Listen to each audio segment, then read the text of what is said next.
Submateri pada hari ini yaitu klasis Synopsisiae, morfologi, struktur, sifat biologi, reproduksi, taksonomi, serta manfaat dan kerugian Synopsisiae.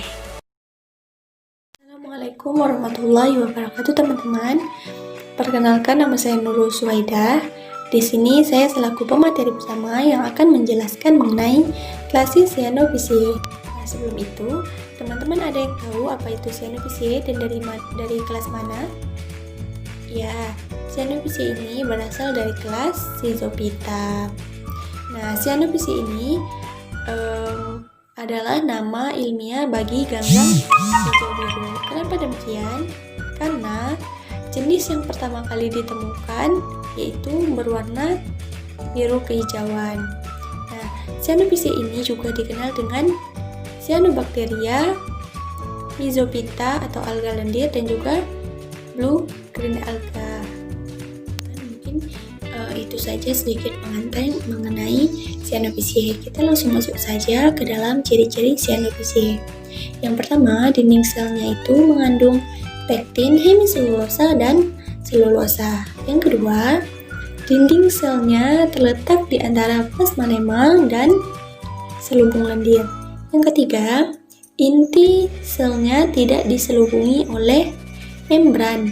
Yang keempat, bagian pinggir plasmanya terkandung zat warna klorofil A. Yang kelima, mengandung pigmen vicocyanin yang berwarna biru yang mudah larut. Yang keenam, di tengah-tengah sel terdapat bagian yang tidak deoksiribosa nukleat berwarna yang mengandung asam dan asam ribonukleat yang dibungkus membran inti. Yang ketujuh, dalam sel-sel yang sudah tua terdapat juga vakuola. Yang kedelapan, sebagai zat cadangan makanan terdapat di glikogen, dan di samping itu terdapat juga protein atau penggabungan protein dan lemak sebagai penyusun membran sel. Yang terakhir, ganggang hijau biru umumnya tidak bergerak jika terdapat gerakan kecil yang merayap yang meluncur pada alas yang basah. Gerakan itu mungkin karena adanya kontraksi tubuh yang dibantu dengan pembentukan lendir. Kita lanjut masuk ke dalam materi bentuk dan ukuran tubuh Synopsisiae, di mana yang kita ketahui bahwasanya bakteri pada umumnya hanya bersifat uniseluler atau bersifat. Justru Synopsisiae ini ada yang uniseluler dan ada pula yang multiseluler. Kita bahas dulu yang pertama, uniseluler. Untuk ukuran atau bentuk tubuh dari Synopsisiae yang uniseluler itu biasanya berbentuk bulat soliter atau sendiri, dan juga ada pula yang berkoloni. Nah, untuk yang multiseluler, bentuk tubuh dari Synopsisiae yang multiseluler biasanya berbentuk filamen atau benang. Synopsisiae ini memiliki karakter morfologi yang sangat beragam atau berbagai macam jenisnya, meliputi berbagai macam bentuk seperti bentuk talus, berkoloni, uniseluler, berfilamen yang bercabang maupun yang tidak bercabang. Nah, Synopsisiae ini yang uniseluler maupun yang berfilamen kadang-kadang membentuk struktur yang bisa kita lihat dengan mata telanjang atau langsung, tetapi seperti biasa tetap menggunakan mikroskop dalam melakukan pengamatan atau dalam mengidentifikasi agar tidak terjadi kesalahpahaman. Nah, selanjutnya, filamen Synopsisiae ini memiliki kisaran diameter mulai dari 0,4 nanometer sampai dengan 45 nanometer, bahkan ada yang melebihi 100 nanometer. Nah, untuk talus Synopsisiae baik yang berbentuk uniseluler maupun yang berfilamen diselubungi oleh suatu selubung gelatin yang memiliki ukuran yang bervariasi. Mungkin itu saja yang bisa saya sampaikan. Wassalamualaikum warahmatullahi wabarakatuh. Submateri yang akan kita bahas selanjutnya yaitu struktur Synopsisiae. Yang pertama itu adalah Struktur sel penyusun tubuh cyanophyce mirip dengan sel bakteri gram negatif, dengan ciri utama memiliki dinding sel yang mengandung lapisan peptidoglikan yang tipis. Yang kedua itu ada lapisan lendir. Lapisan lendir di sini menyelimuti dinding sel. Lendir berfungsi untuk membantu pergerakan meluncur lokomosi pada cyanophyce uniselular, serta gerak bergetar dan maju mundur osilasi pada cyanophyce yang berbentuk benang atau filamen. Contohnya osilatoria. Yang ketiga itu ada dinding sel. Dinding sel mengandung lapisan peptidoglikan yang tipis, berfungsi untuk memberikan bentuk tetap pada ganggang dan melindungi isi sel. Dinding sel mengandung peptida, hemiselulosa dan selulosa. Jika bereaksi dengan air akan seperti lendir. Yang keempat itu adalah membran sel atau membran plasma, bersifat selektif permeabel dan berfungsi untuk membungkus sitoplasma dan mengatur pertukaran zat. Yang kelima itu ada membran fotosintetik atau membran tilakoid, merupakan pelipatan membran plasma ke arah dalam sitoplasma yang berfungsi untuk berfotosintesis. Membran fotosintetik ini mengandung klorofil hijau, karoten, dan pigmen-pigmen fotosintetik lainnya, antara lain phycoerythrin merah dan phycocyanin biru. Perpaduan antara pigmen-pigmen tersebut menyebabkan warna cyanobacteria menjadi berbeda-beda, antara lain yaitu ada kemerahan, kecoklatan, kekuningan, hijau cerah, violet, atau lain sebagainya. Dan yang keenam itu adalah mesosom, merupakan penonjolan ke arah dalam sitoplasma dan berfungsi untuk menghasilkan energi. Yang ketujuh itu ada sitoplasma. Sitoplasma merupakan larutan tilakoid yang tersusun dari air, protein, lemak, mineral, gula, dan enzim. Di dalam sitoplasma terdapat ribosom, granula penyimpan, vakuola gas, protein padat, dan nukleoplasma atau DNA. Di bagian tepi plasma itu terdapat klorofil, phycocyanin, dan phycoklorofil yang belum terlokalisasi dan sifatnya labil, menyebabkan warna tidak tetap. Sifat ini disebut dengan adaptasi kromatik. Jika cahaya hijau mengenai ganggang, ini akan berwarna merah, dan jika terkena cahaya merah, ganggang ini akan berwarna hijau dan biru. Yang kedelapan itu ada ribosom. Ribosom merupakan organel kecil yang berfungsi untuk mensintesis protein. Yang kesembilan itu ada granula penyimpan, berfungsi untuk menyimpan cadangan makanan. Yang ke-10 itu ada vakuola gas, berisi udara yang menyebabkan tubuh cyanophyce itu mengapung di permukaan air sehingga mengenai cahaya matahari untuk berfotosintesis. Yang ke-11 itu ada nukleoid, merupakan materi genetik yang tersusun dari DNA dan tidak dikelilingi oleh membran. Nukleoid terdapat di lokasi tertentu. Yang ke-12 itu ada mengandung klorofia, autotrof, dan pigmen biru phycocyanin. Berbeda dengan bakteri lain, alga hijau biru ini memiliki klorofil dan pigmen biru phycocyanin. Klorofil tidak terdapat pada kloroplas, melainkan di membran tilakoid. Oleh karena memiliki klorofil dan bisa berfotosintesis, ganggang ini bisa menghasilkan oksigen dan gula. Sifat ini tidak dimiliki oleh bakteri pada umumnya. Pada gambar di samping bisa teman-teman lihat, itu merupakan gambar dari sel penyusun dari cyanophyce.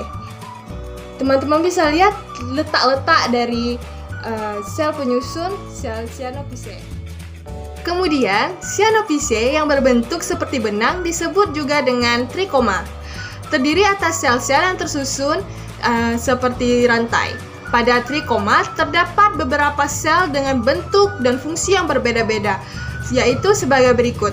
Yang pertama itu adalah heterokista, yang kedua itu adalah akinet, yang ketiga itu adalah biosit. Yang pertama yang akan kita bahas yaitu adalah heterokista.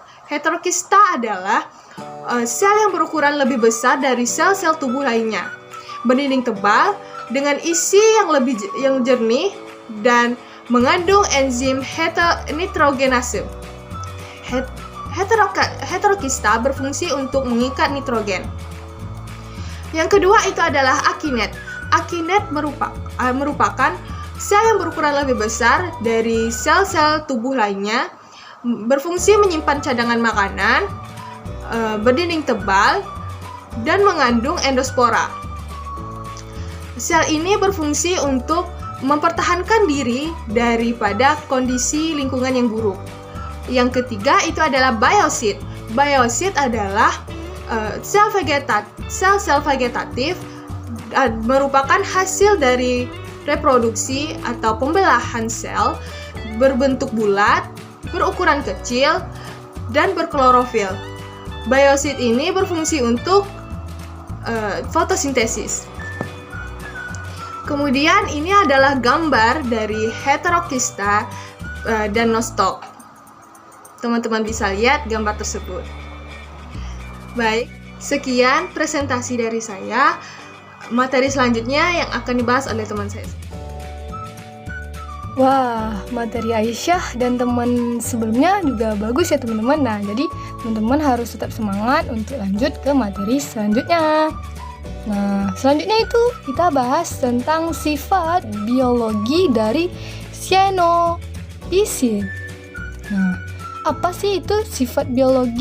Nah, sifat biologi adalah sifat atau karakteristik dari cyanophyceae.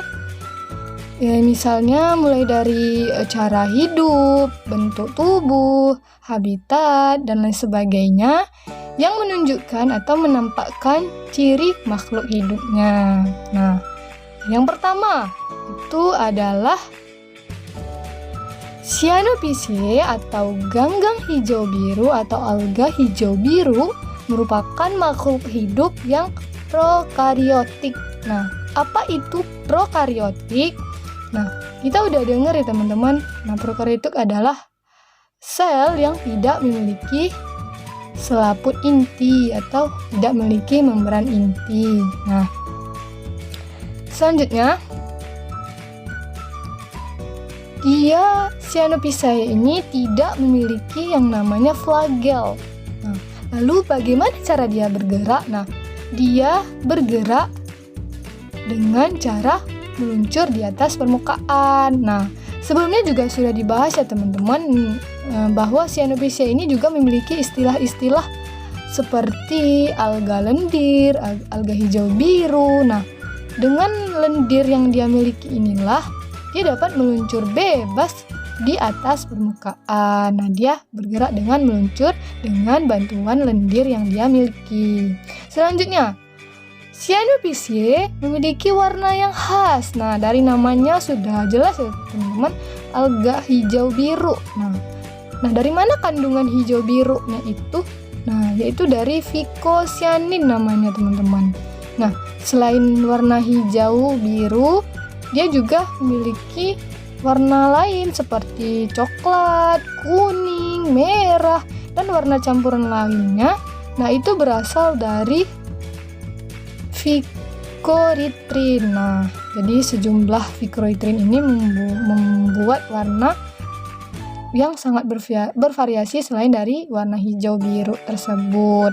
Nah, selanjutnya yang keempat, sebagai vegetasi perintis, di mana cyanophyceae ini dapat hidup pada daerah tumbuhan lain yang tidak dapat hidup. Nah, teman-teman bisa lihat pada di atas Nurfa, itu kan ada seperti di tebing tinggi, di tempat-tempat tumbuhan yang sulit untuk hidup. Nah, dia juga sangat berperan, yaitu dengan cara dia membentuk pada permukaan tanah yang gundul dan berperan penting dalam menambah materi organik ke dalam tanah. Nah, jadi seperti itu teman-teman. Nah, yang kelima, cara hidupnya sebagai epifit atau sebagai endofit pada hewan maupun tumbuhan dan juga sebagai plankton. Nah, apa maksud epifit di sini teman-teman? Nah, epifit berbeda dengan parasit. Dia memang tinggal atau menumpang pada tumbuhan atau organisme inangnya. Namun dia tidak mencuri seperti yang parasit lakukan. Nah, dari mana dia mendapatkan zat hara? Dia mendapatkan zat hara dari sisa tumbuhan yang tidak dibutuhkan oleh tumbuhan inangnya. Nah, kalau endofit, dia tinggal di dalam tumbuhan lalu bersimbiosis yang nantinya membantu pertahanan dari tumbuhan tersebut. Nah, yang terakhir, pada umumnya Cyanophyceae berkembang biak secara vegetatif, yaitu membelah diri atau fragmentasi. Nah, ini akan kita bahas ke slide selanjutnya. Oh ya, teman-teman, ini juga ada gambar ya teman-teman, yaitu tembok laut. Nah, itu terdapat alga hijau biru tuh yang di atas ya. Itu teman-teman. Nah, kita lanjut ya. Nah, reproduksi Cyanophyceae. Nah, kenapa dia harus bereproduksi? Ya jelas dong, karena dia ingin berkembang biak juga seperti makhluk hidup pada umumnya. Dia ingin juga berkembang, menambah keturunan dan lain sebagainya. Kita lihat cara dia berkembang biak. Nah, yang pertama, pembelahan biner. Nah, dari namanya saja itu udah jelas ya teman-teman. Nah, pembelahan biner ini dapat terjadi pada Cyanophyceae yang uniseluler atau selnya tunggal dan juga multiseluler yang selnya banyak yang berbentuk filamen. Nah, mana itu filamen? Nah, filamen itu adalah benang-benang halus, benang-benang yang ada di sekitar selnya gitu. Nah, pada Cyanophyceae yang uniseluler atau sel tunggal, nah sel-sel hasil pembelahannya ada langsung memisah. Nah, jadi seperti ini teman-teman. Nah, dia langsung memisah sendiri, satu saja. Namanya juga selnya satu, sel tunggal. Nah, dan ada pula yang bergabung sehingga membentuk koloni. Apa itu koloni? Nah, itu dia berkelompok seperti ini. Ada yang memisah satu saja dan ada yang bergabung atau yang berkoloni. Nah, itu misalnya pada Gliocapsa. Kita lanjut. Yang kedua, tunggu ya teman-teman, agak macet soalnya. Nah, yang kedua ada fragmentasi. Nah, apa itu fragmentasi? Fragmentasi adalah pemutusan sebagian tubuh organisme. Nah, mungkin akan dibahas pada taksonomi Cyanophyceae, yaitu ada nama salah satu spesiesnya Oscillatoria. Nah, Oscillatoria ini memiliki filamen yang panjang. Nah, teman-teman ingat ya, filamennya berbentuk panjang gitu. Nah, jika salah satu selnya mati, maka sel yang mati itu akan membagi filamen.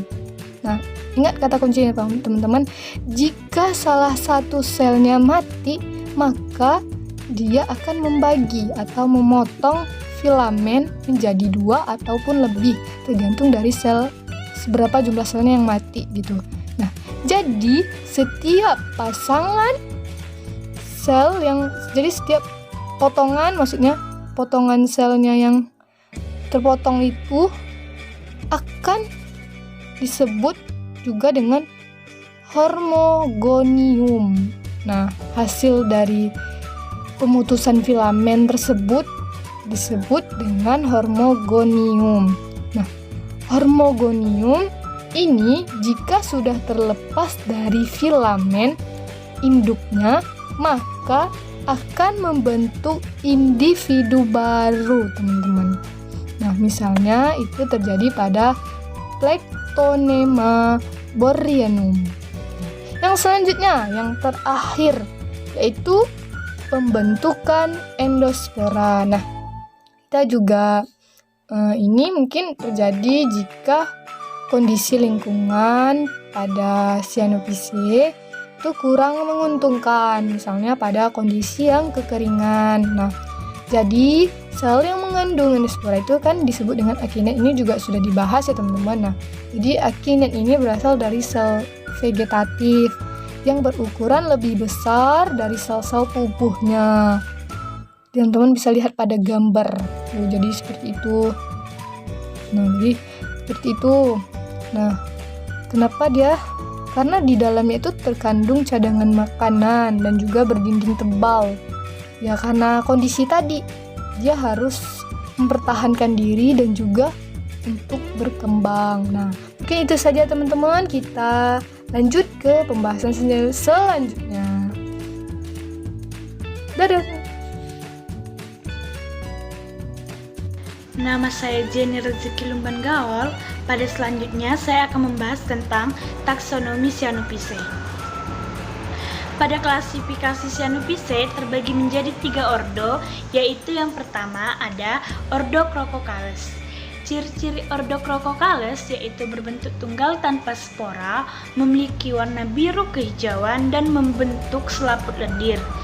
Setelah pembelahan, sel-sel tetap bergandengan dengan perantaran lendir tadi, sehingga demikian terbentuk kelompok-kelompok atau koloni. Crococales terbagi dalam famili Crococaceae.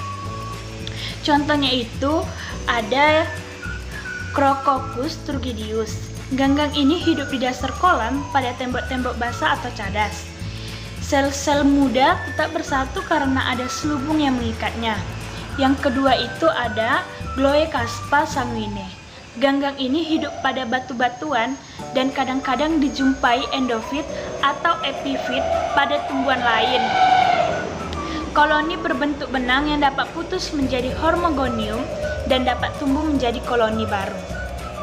Selanjutnya itu ordo Chamaecyponales. Ciri-ciri ordo Chamaecyponales yaitu bersel tunggal atau koloni berbentuk benang dan mempunyai spora.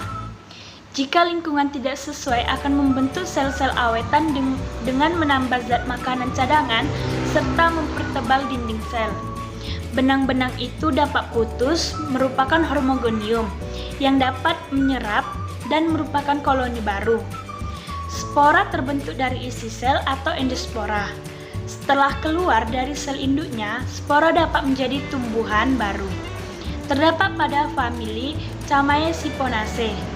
Contohnya Chamaecypon confervicolus. Yang ketiga itu ordo Hormogonales. Sel-selnya merupakan koloni berbentuk benang atau diselubungi suatu membran. Benang-benang itu melekat pada substratnya, tidak bercabang, jarang mempunyai percabangan sejati, dan lebih sering mempunyai percabangan semu. Benang-benang itu selalu dapat membentuk hormogonium. Contohnya itu Scilatoria, Nostucomune, Anabaena, Spirulina, dan yang terakhir itu adalah Rivularia. Sekian penjelasan dari saya, sekian dan terima kasih. Selanjutnya manfaat dan kerugian Cyanophyceae. Manfaat Cyanophyceae yang pertama yaitu nostoc, pengendapan sawah selama musim hujan mengakibatkan nostoc tumbuh subur dan mumifikasi N2 sehingga dapat membantu penyediaan nitrogen yang digunakan untuk pertumbuhan padi. Yang kedua, Anabaena azaleae hidup bersimbiosis dengan Azalia pinnata atau paku air. Paku dapat mumifikasi nitrogen atau N2 di udara dan mengeluarkan menjadi amoniak NH3 yang tersedia bagi tanaman. Yang selanjutnya spirulina, yaitu ganggang ini mengandung protein yang tinggi yang lebih dikenal dengan sebutan protein sel tunggal atau PST, sehingga dijadikan sebagai sumber makanan. Yang keempat itu ada Oscillatoria sp, yaitu dimanfaatkan sebagai sel protein sel tunggal atau PST atau single cell protein atau disebut SCP sebagai produsen primer dan pakan ikan. Yang kelima itu ada sebagai vegetasi paintis, yaitu dengan cara membentuk lapisan pada permukaan tanah gundul sehingga mampu hidup pada lingkungan yang kurang menguntungkan di mana tumbuhan lain tidak dapat hidup di daerah itu. Selanjutnya yaitu Cyanobacteria atau Cyanophyceae, yaitu berperan sangat penting untuk menambah materi-materi organik ke dalam tanah. Yang selanjutnya yaitu manfaat yang selanjutnya itu kerugian Cyanophyceae, yaitu hepatotoksin atau mempengaruhi hati yang diproduksi oleh beberapa jenis dari Cyanobacteria. Yang selanjutnya yaitu neurotoksin atau mempengaruhi saraf yang diproduksi oleh beberapa jenis dari Aphanizomenon dan Oscillatoria. Selanjutnya itu ada cytotoksin atau menyerang hati. Selanjutnya Cyanobacteria dari spesies Syndrome Plasmapheresis Roxburgh MAP juga menghasilkan racun alkoides gas intestifan, menyebabkan gejala ginjal atau penyakit pada manusia. Yang selanjutnya, jika terlalu banyak Cyanobacteria atau Cyanophyceae menempel pada tembok bangunan, maka lama-kelamaan tembok rumah tersebut akan cepat mengalami keretakan. Yang selanjutnya yaitu ada Cyanobacteria juga bisa merugikan akibat ulah manusia sendiri. yaitu